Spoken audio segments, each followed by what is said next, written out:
Here we are again, Rob and David, Sharegiver Solutions, and today we're going to explore the game plan facet of Sharegiving.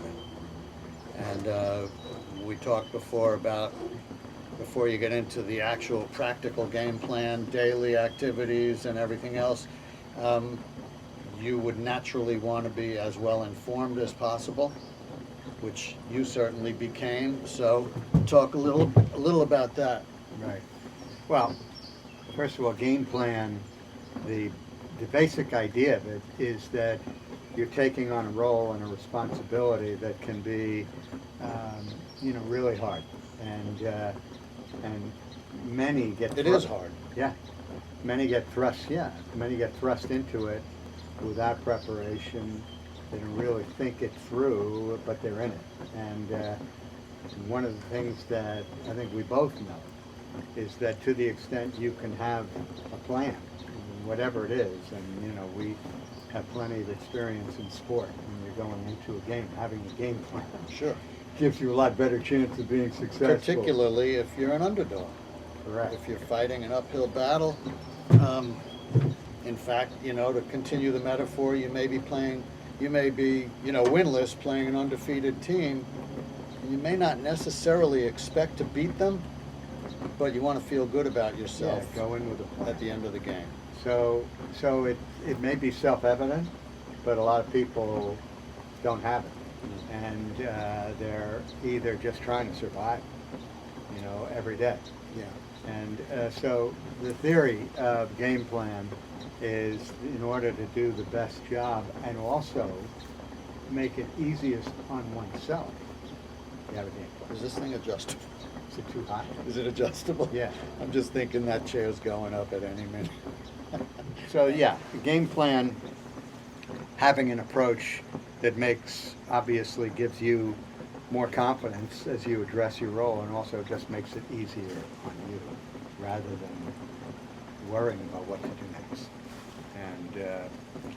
And obviously in any game plan you have to build in adaptability for situations, which bring into play mindset, obviously. Of course, yeah. But the underlying principle of it is to be the best caregiver for the person you're taking care of. Not only do you need a game plan, but you have to be able to identify with it, and ideally to share the kind of activities and programming that you build in, so it makes it more interesting for you. And in fact, it just represents, again, a chance to grow and develop while you're doing something that could otherwise be, stupefying, Yeah. as it is for many people. Well, I'm, kind of constantly reminded that all of it, the game plan, the mindset, is really correlates to where you are in the disease,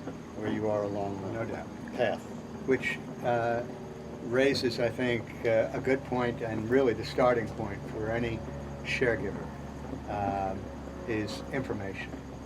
I think it is absolutely vital that the caregiver understand the nature of the dementia, because there are many different syndromes for the overall disease, and they all have different characteristics or attributes. So, number one, in putting together a game plan, which again is like, and you would do in almost anything, you want to talk to the primary physician, who's usually the frontline person.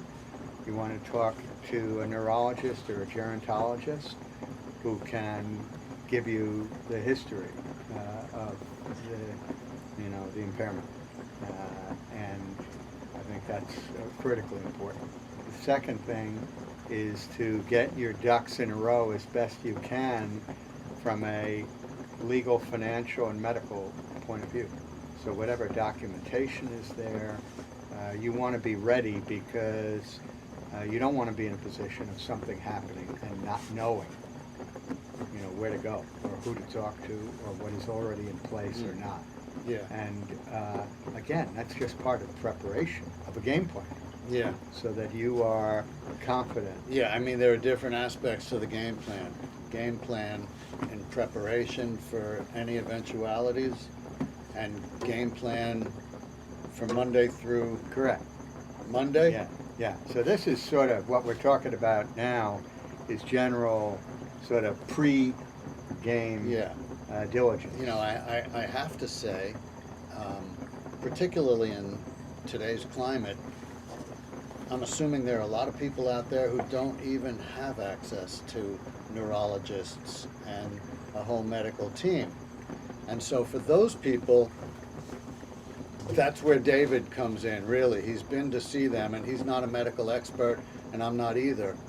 But he can certainly give you a pretty good overview as to what to expect at any spot along this path. And that's what Sharegiver Solutions Right. is I would designed also to do say- as well. Yeah. But obviously, if you can get a qualified medical opinion, you Right. should. It'll And, be and helpful. we know that we would, I think, pretty safely assume that anybody has a primary care physician because they get sick, things happen. Yeah. So there's got to be Yeah. somebody that has I'm sure. taken care of them. That person either has referred them, and it'll all be in the record, to a neurologist, or could. Yeah. And with Medicare, I would say if they haven't been, then that's the first thing you would want Yeah. to do. Now, all of this stuff is practical Yeah, knowledge. but this is the way you build up a game plan. Yeah. First and foremost on what you know or what you can find out. Second is in interacting with this person, and if it's a family member, you know something about them. But it obviously serves one well to find out what this person, maybe your spouse, in which case you'd have the clearest knowledge, or a parent, or a sibling, or somebody else that you're in charge of, what they are interested in, what they've been interested in. This not only, again, reflects your own mindset, because you're being very proactive, and you want to, at every step in this process, I think, exhibit a very positive frame of mind for the person you're taking care of. I mean, that's really important. Yeah. And part of that is by going through this kind of a process. We've talked about one of the activities that we see as potentially really valuable is creating a mini documentary about the life of this person. Well, here's where this comes into play. Sure. Where a caregiver would routinely, to the extent they can, interview or talk to other family Certainly members engage or them in the friends, process. and engage them in the process. That enables you to, again, inform your game plan. Now, It also moves ahead to network, but we're not there yet. clearly. Yeah. And so you have mindset, network, game plan. They're all part of this share culture Yeah. that we're creating. So you want to learn as much as you can about what your partner in this is interested in. And relatedly, you want to identify those things and match them with your own interests, which is a real key ingredient to the success of caregiving, in my view, is to the extent that I, as a caregiver, am not just overseeing a daily Supervising schedule and Barbara's supervising activities. and saying, okay, Now it's time time for to do this. Yeah. It has to, ideally, it touches your own interests. Yeah, you should both not want it to end. Right, not want it to end, go deeper into it. And again, I mean, it's like a little tick. There comes a time, and you're at that time, when Barbara's interests have ceased to be, really. Correct. And so the game plan consists more of Barbara accompanying you Correct. in things you're interested in. And you know, we say this now and it seems self-evident, but what happens in 90% of the cases when a person is at an advanced stage like Barbara, doesn't really have interest to speak of, then the caregiver's really stuck because not really having conversation. Yeah. And Right, it's difficult So- to go from zero. right. So then, what you're sharing is really your interest, but it is energizing, or it certainly occupies the space for the person you're caring. Occupies the space, and at that point, you're a, you know, a partner, a teacher, a coach, a Correct. cheerleader. And you're a learner. Right. I mean, That's true. because let's say, as I think is the case, I mean, if you ask me, just as a general matter, what would be irreducible for your quality of life? If you had to name a couple things you couldn't, Deal breakers. that you need to have, your favorite things, I would say my library and my garden. Bingo.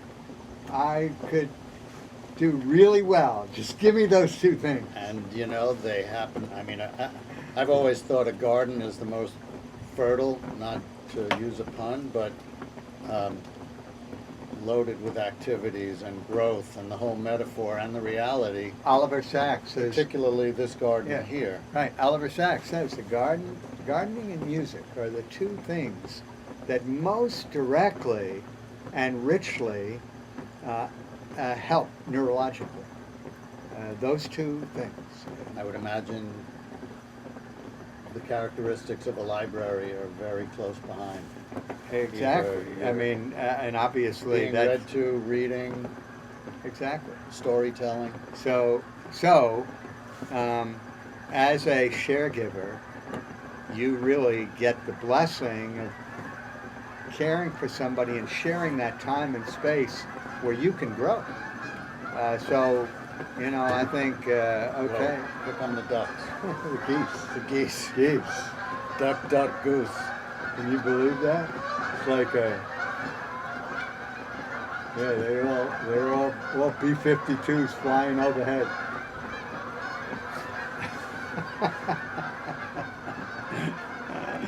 So, yeah. So, you know, gardening. So, getting back to too hot. No, keep talking. This seems a little. Getting back to game plan. So the actual game plan is comprised of activities that are informed by the person you're taking care of as well as your own interests. Yeah. And at any stage along this arc, you're matching those two. Yeah. At any stage. Yeah. Because this is the key. And but it has to sort of scale, you know, your loved one, and as you move along, it becomes leaning more Correct. toward your interests. But even when the interest is more directly related to the person you're caring for, the key is you get into that. Right, you gaining benefit from You those get the benefit. activities as well. You are actively involved. That's mindset.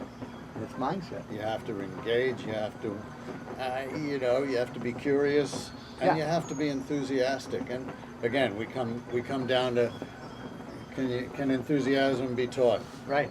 And my view is, if somebody understands the science here, that to the extent you engage, you are going to make it easier on yourself. You're going to feel better. Yeah. So you can't just say you should do this because it's the right thing to do. Right. No, you should do this because the science says that you're going to feel better and you're going to do better. We're talking endorphins. Yeah, chlorophyll. Well, I think you know, in any endeavor, the more effective you are, Right, but yeah. the more you'll enjoy it.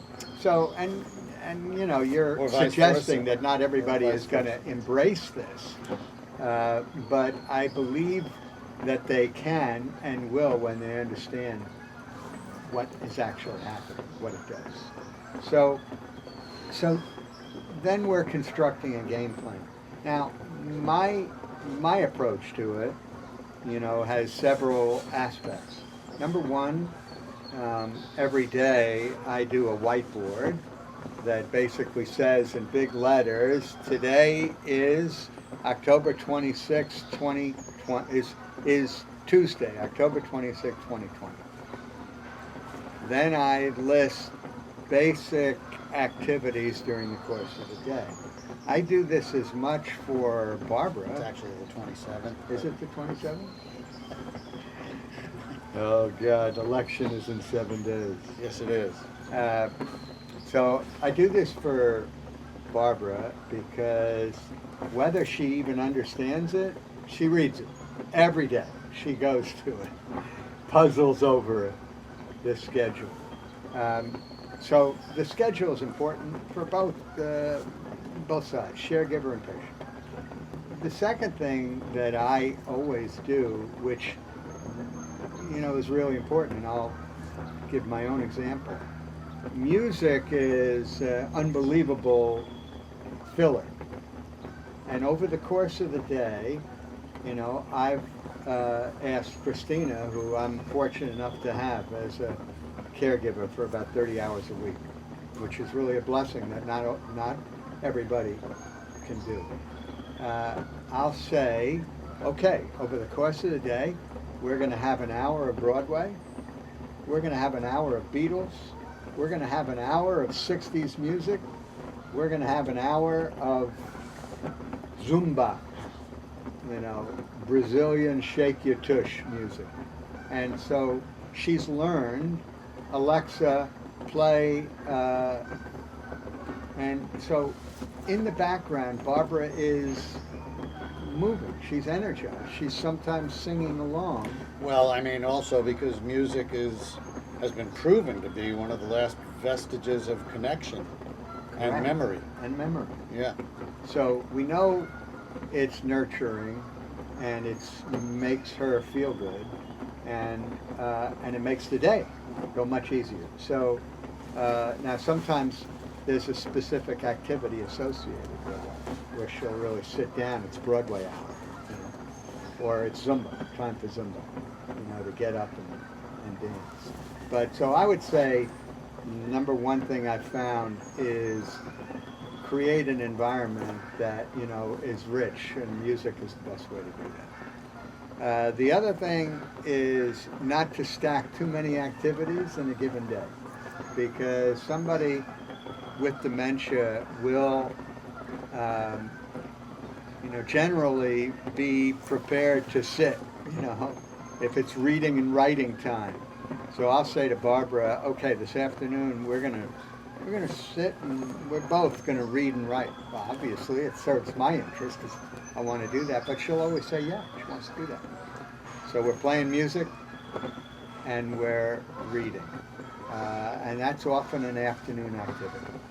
Other activities, whether it's craft or it's gardening or it's learning, I generally schedule one of those a day and fill in around it. Between breakfast and lunch and the end of the day, that's more than enough.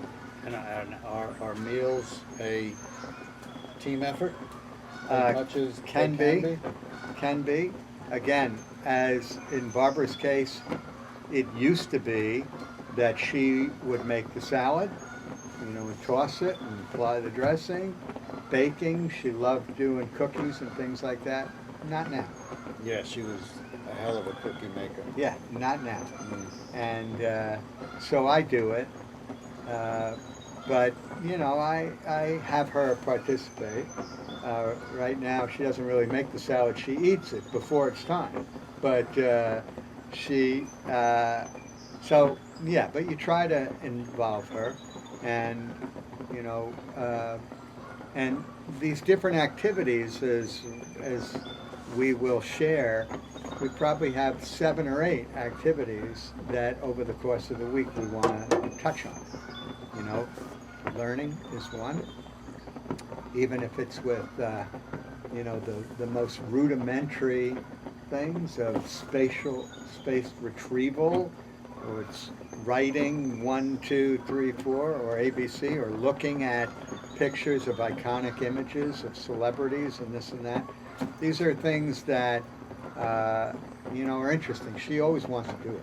Well, these are also things that Sharegiver Solutions will encourage, and as you mentioned before, videos, family films, Correct. home movies, old photos. Photos. Wedding We albums. could do photos and wedding albums every day. Yeah, and that's something that's pretty universal Correct. and very useful, I know. And you can, probably, as you say, do it as often as you like, and it's still engaging and Correct. engrossing. And another thing that we do twice a week, and we pay for it, it's having a fitness person come, but it's really basic. It's really dancing around. It's doing some push-ups off the counter, and well, Barbara has any number of friends that would come and do it with Barbara, twice a week. And if I didn't, have Mary Tower coming, I have somebody else. But Barbara knows that Monday morning at 9, I say, Mary's coming this morning to work out. She's happy. She's excited. And Friday at 1:30, Mary's coming. So fitness is a huge deal. And it occurs to me now that because some of her friends come and join in the class, that they would come, wouldn't charge. Right? This Right. would be Sure. fantastic. Yeah. And they all know every routine, and they just plug in the music and they'd be dancing around. So I would say fitness is a huge deal. Socialize, Including walking. including You walking, have walking paths. including galore. walking around in the garden. Yeah. When we walk in the garden, I'm not that successful. We walk and we have different stones and this and that. We try to do, stretches and this and that. But, again, thinking about game plan, and I have along the right side of my game board things that I want to make sure to cover, if not every day, during the week, which is fitness, which is diet, which is social, which is intellectual, which may at the end of the day just be watching a movie on TV, but it's engaging somehow. Well, you involve reading Yeah, to a large extent. yeah. Even though I don't think Barbara's reading for, gaining a lot, but she reads and she marks up the books, including my favorite ones, I'm and sure that sometimes rips off the introduction. But yeah, so sometimes hides it in the oven. hides it in the oven. Yeah. Today, couldn't find my car keys. Mm. And as soon as Christina came over, she went right into the guest bathroom, and there they were. Christina did? Christina Yeah. did. Well, that's on you. You got to keep your keys close. Yeah, they were in the car. I mean, you're not great with keys anyway. They were in the car, damn it. So constructing the game plan, not overloading it, having key fillers, and touching all of the things that, by the way, are all part of the science of preventing dementia for those of us that are healthy, especially that are young, Mind, which is body. diet, which is fitness, which is managing stress, which is promoting neural growth, and finally getting restful sleep, which is the worst thing for me, the hardest for me. Although I think my sleep is restful, it's just not a lot. Yeah. But those things I always list. It's a tough time to sleep right now, these It days. is. I'm sleeping. I'm just getting up early, but I'm sleeping. I'm not sleeping the way I'd like Yeah. to. Yeah. There are concerns out there. Social and spiritual.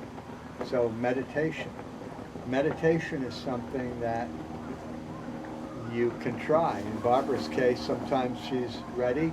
We'll put on Tara Brach guided meditation for free, and we'll do that in the morning. So you can create really a rich calendar that is informed by irreducible elements that are important for anyone, as well as matching interests that your partner might have, or you might have, and again, depending on where you are in the spectrum of impairment. But it's possible. In fact, it is crucial to develop a great game plan that is exciting to you. And so the game plan consists in those areas of activities which feed those areas: intellectual, physical, Correct. Nutritional, nutritional, spiritual, social.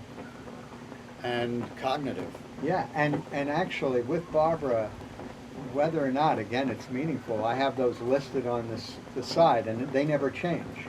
So we Yeah. match them Right. to what we're doing, which she's fascinated by. You know, which is not to diminish it. And as you know, Barbara was a Really. very smart, able person. She doesn't Beyond. necessarily know, but she loves that we're doing it. And Yeah. she recognizes somehow. It's And really I would important. imagine it's difficult for you or anyone to know exactly what she knows. Correct. She may know more than you think. Yeah, and episodically she does.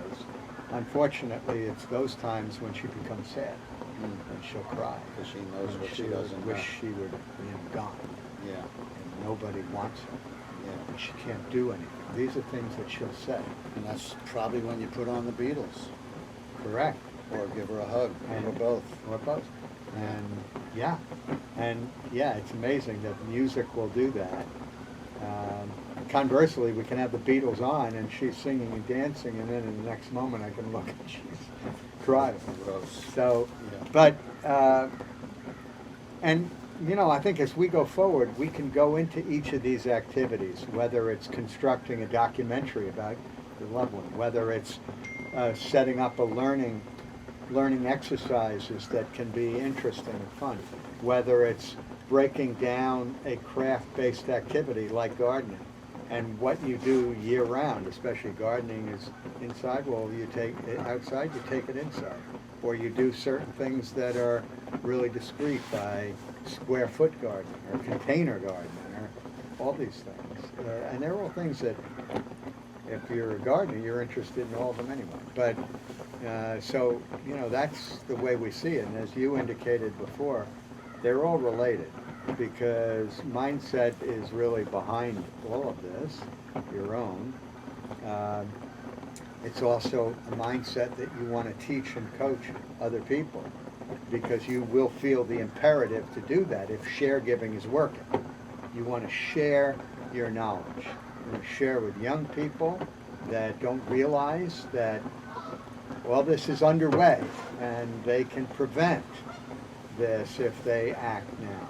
You want to share with friends and family that want to help. And you want to give them a way to do it. As I say, it just occurred to me on the fitness side that I could have somebody come every day. Yeah, just and put music on Put and music start on dancing. and dance. Yeah, well, the unfortunate advantage here is that everybody knows the situation, whether they're directly affected or impacted, or they're a caregiver, or they know someone like or they're a millennial. Millennials, you know, they're aware of the situation also, and in fact, as you know, of course, a quarter of all family member caregivers are millennials. Correct. Or what they call sandwich kids who might be caring for an older adult and a kid. So, you know, it doesn't come as a surprise to anybody that this is pervasive Right. and increasing. And part of what we want to do in terms of the game plan, and what I think, you know, helps distinguish Sharegiver from a lot of other organizations, is that in addition to the emotional support and the networks and all the information we hope to help provide and experts that we'll present, is a practical game plan. And as you say, we're looking for a platform that will enable the Sharegiver to select activities on a weekly basis, a monthly basis, and set up a daily grid, a Right. week at a glance, And- whatever it is. All of which, again, mindset. If I have a growth mindset, then everything that I do, just if I have it in my life, Yeah, not just as a caregiver, Sure. but as a human being, if I have a growth mindset, then everything represents an opportunity to grow, to feed my curiosity, to develop skills and interests, and which should be, lifelong. It's one other thing that we didn't mention that's part of game plan, which I think really requires a lot more exploration for the benefit of our audience, and I'm learning about it more and more, which is for the caregiver having a game plan for me as the caregiver of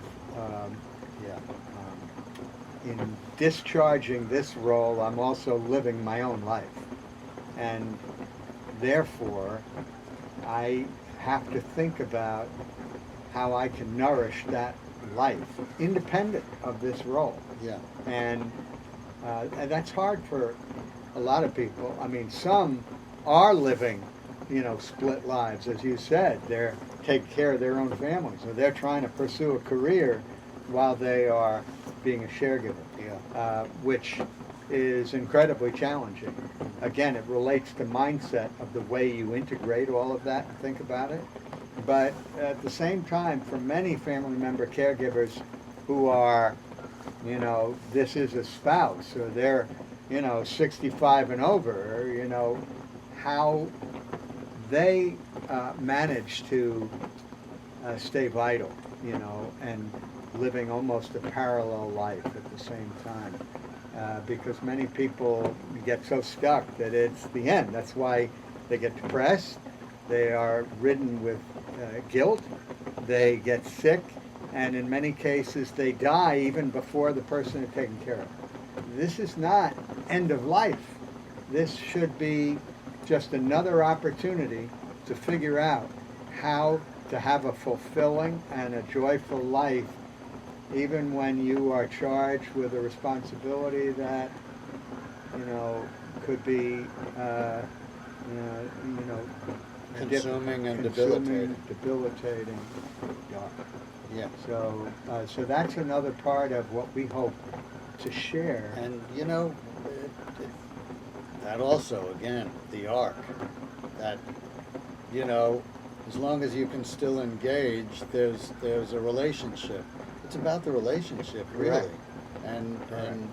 your daughters they're largely responsible for a lot of this, and having pointed out that the relationship with their mother is essentially non-existent, but the relationship with you becomes that much more critical, and they're the ones that demanded you look after Sure. yourself. Yeah.